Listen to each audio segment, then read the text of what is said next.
In this video, I will take you through an attack on a fortified enemy position step by step. We will cover planning for the attack, movement to contact, use of engineers, use of supporting fires, combined arms, and how to maneuver. You begin planning your attack by reading and thoroughly understanding the mission, paying particular attention to any information about enemy troops. On this second screen, you get a good summary of the indirect fire support available and when reinforcements will be arriving. Now that you have a good idea of what troops you have at your disposal, you should look over the battlefield with the objective area highlighted. In most scenarios in combat mission, the attacker starts the battle with little or no information of the enemy dispositions. This is the case in this battle. We can only guess where the enemy will be located. We can reasonably assume that the Germans will have defensive positions in the objective area. Since initially we cannot see any of the German positions, we will be conducting a movement to contact. That is, moving in a way to establish contact with the enemy. Once the enemy is located, we will conduct a hasty attack. Since we have to attack across the bridge and over open terrain, there is no opportunity for flanking attack. This is going to be an exercise in brute strength. Success will come from good execution of our simple plan. To conduct the attack, we have an infantry battalion supported by a platoon of armor and 105 mm howitzers. Initially deployed on the battlefield is one infantry company supported by the 81 mortar platoon of the weapons company. The rest of the battalion will arrive over the next hour. With this plan in mind, I deploy my mortars and machine guns in a position where they can overwatch my advancing units. Since when conducting a movement to contact, you want to make contact with the enemy with the smallest force possible to minimize the vulnerability of any of your men caught in the enemy's kill zone. I will advance only one platoon initially. The other two will remain concealed until a situation is developed. Key element of the plan is the use of heavy supporting fires to gain fire superiority, thus allowing your forces to advance. Much of this firepower will come from our mortars and supporting artillery. When conducting a reconnaissance of the battlefield, you will notice that visibility is limited to approximately 800 meters. To effectively employ these indirect fire assets, we have to have forward observers positioned well forward on the battlefield to accurately direct these fires upon enemy positions. Therefore, I have my FO teams ready to move forward. The chain of command also affects the ability to call for fire. The relationship between the supporting indirect fire units and the observers determines the length of time it takes for the fire support to respond to the observer's call for fire. Recognizing this helps me plan my indirect fires. I tab through my unit's leaders to see which ones have communication with the different indirect fire assets and the amount of time it takes for the fires to arrive. Finally, a word about time.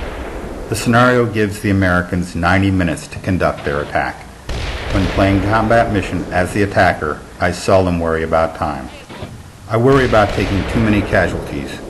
More often than not, you will run out of men or you will run out of ammo before you run out of time. When attacking, the key is to be patient.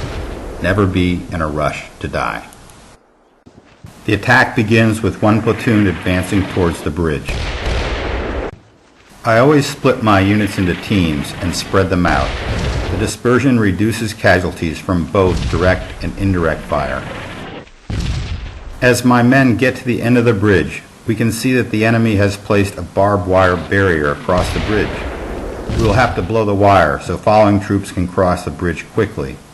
Time to call up the first section of engineers. Engineers are very valuable, so it is important to keep them dispersed and only call them up as you need them. As our lead unit advances, they spot some anti-tank gun positions. Tank support will be critical to our advance, so eliminating the enemy anti-tank gun positions is important before our tanks can advance to support our infantry.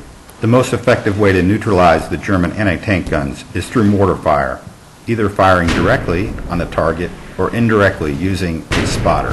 Our supporting platoon of Sherman tanks have arrived. They can easily be engaged and destroyed by enemy anti-tank guns at a range of 1,000 meters, so we will move them off to the right, behind this low ridge, and advance them cautiously to a supporting position using the ridge to give them hull-down protection.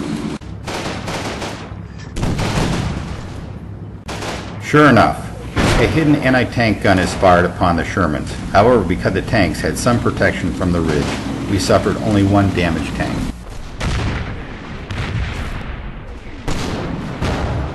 Behind our advancing infantry, we move up an FO team to call for fire on enemy positions as they reveal themselves. The indirect fire suppresses the enemy and allows our infantry to advance closer to the enemy positions. When calling for fire, I look for a spotter that can see the target area and will get the best response time from the indirect fire unit. For small targets, like an individual anti-tank gun position, I usually select a short duration shoot at a slow pace. This economizes on the use of ammo while keeping the target suppressed longer. If the target has not been destroyed, I can always repeat the mission. I don't use emergency fire unless firing at a target reference point because the chance of hitting the target is too low.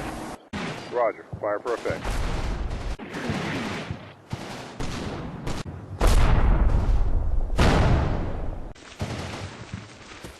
Our men have hit mines. Move engineers forward to mark the minefields to prevent follow-on forces from suffering the same fate. Engineers cannot mark mines until you discover them the hard way. Remember, it takes a couple of minutes for the engineers to mark the mines. Now that the obstacles on the bridge have been cleared by our engineers, it is time to advance the rest of our lead infantry company. To help cover our advance, we have our mortars create a smoke screen. A heavy machine gun platoon from the weapons company arrives on the battlefield. I spread them out and move them into positions to support the attack with long-range machine gun fire. When watching the movie after plotting each turn, pay attention to which of your units are taking casualties, and then figure out how they are being hit. If necessary, shift supporting fires to suppress affected enemy units. If you are taking too many casualties because you have lost fire superiority and have not sufficiently suppressed the enemy, have your men stop the advance and get down and hide. Then work on building up fire superiority again to allow you to continue the advance. After I have neutralized the German anti-tank gun positions, I move my Sherman tanks forward across the bridge and support the infantry attack with their cannon and machine guns. Slowly we advance. It is important to be patient and try not to advance so fast that you bunch up. In combat mission, my guiding principle in figuring out what tactics to use is this. I imagine how I would do something in real life, and then I plot a series of game moves that mimic the real-life tactic I have imagined. I find combat mission is such a realistic game that this approach, where I try to apply real-world tactics through the game mechanics, has never failed me. In this case, I'm trying to figure out the best way to advance under enemy fire, where the Germans keep calling in mortar and artillery fire upon the advancing troops. To keep casualties low as possible, I break them down into teams and have them all advance in short rushes. I plot a series of short, quick moves and put in a pause of 10 seconds or more between the moves. This ensures that only a portion of the teams are moving at any one time. Plus, while the team is pausing, it is observing the battlefield, and once in range of the enemy, will stop and engage them. You should button up your tanks to keep the crews safe. From time to time, you should open up the hatches to let your tanks search for enemy position. If your tanks come under fire, they will automatically button up. Keeping this in mind, use your infantry to spot the enemy. Once spotted, use area fire from the tanks to suppress and destroy the enemy positions. Make sure you keep your tanks behind your infantry. That way the infantry can spot enemy units equipped with Panzerschrecks. I suggest that you keep your tanks at least 200 meters from suspected enemy positions. That is the limit of the Panzerschreck's range.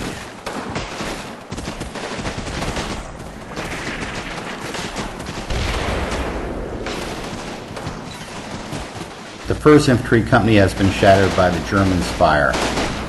Their mortar and machine gun fire have been especially effective. Now the 2nd Company is moving up behind them and stops at the wire barrier a couple hundred yards from the trenches. Before we make the final assault, we will suppress the Germans with a heavy artillery barrage. When firing indirect fire at a large target, like a trench system, in preparation for an assault, I will select a medium or heavy bombardment at a more rapid pace.